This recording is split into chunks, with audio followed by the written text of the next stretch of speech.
Bienvenue sur Exploration 2.0, votre destination pour le développement personnel, la motivation et le savoir.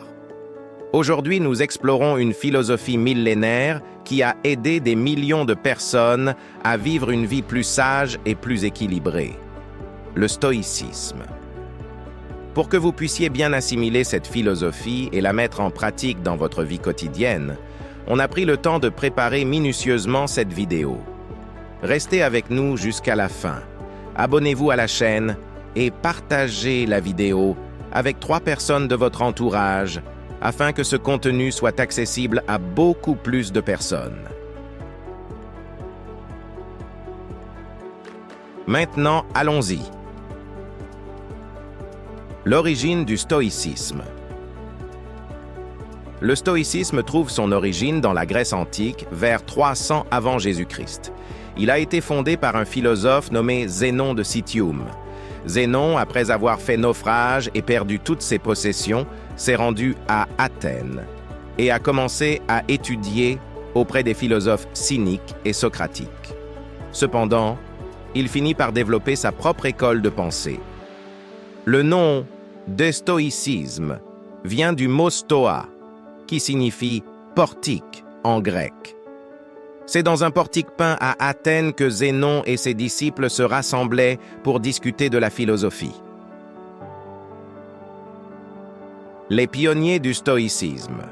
4 figures principales se distinguent dans l'histoire du stoïcisme. Zénon de Citium, Épictète, Sénèque et Marc Aurèle. Épictète était un ancien esclave qui, par sa sagesse et sa résilience, est devenu l'un des philosophes les plus influents de son époque. Son enseignement reposait sur l'idée que nous devons nous concentrer uniquement sur ce que nous pouvons contrôler et accepter avec sérénité ce qui échappe à notre pouvoir. Sénèque, quant à lui, était un homme d'État romain et un conseiller proche de l'empereur Néron. Bien qu'il ait mené une vie entourée de richesses et de pouvoir, il prônait la modération et la vertu. Ses écrits sur le contrôle des passions et la tranquillité de l'âme sont encore étudiés aujourd'hui. Enfin, Marc Aurèle, empereur romain et dernier des 5 bons empereurs, est peut-être le plus célèbre des stoïciens. Son livre « Penser pour moi-même », écrit sous forme de journal personnel, est une véritable leçon de résilience et de sagesse, démontrant comment appliquer les principes stoïciens face aux défis du pouvoir.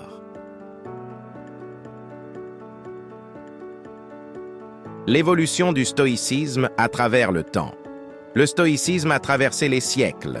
Bien qu'il soit né dans la Grèce antique, il a prospéré à Rome sous des philosophes comme Sénèque et Marc Aurèle. Après la chute de l'Empire romain, la philosophie stoïcienne a quelque peu disparu. Mais ses idées ont refait surface au fil du temps, influençant des penseurs de la Renaissance comme Montaigne, Descartes et Spinoza.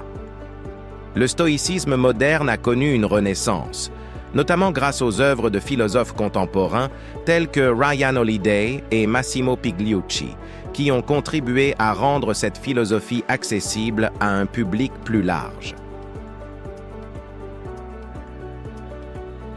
À application du stoïcisme dans la vie moderne.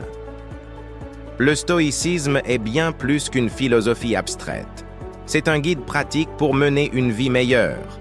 Il nous enseigne à distinguer ce que nous pouvons contrôler, nos pensées, nos actions, de ce que nous ne pouvons pas contrôler, comme les opinions des autres ou les événements extérieurs.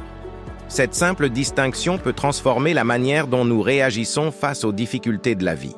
Le stoïcisme peut s'appliquer dans de nombreux domaines de la vie moderne, tels que le développement personnel, la gestion du stress, les relations et même les affaires.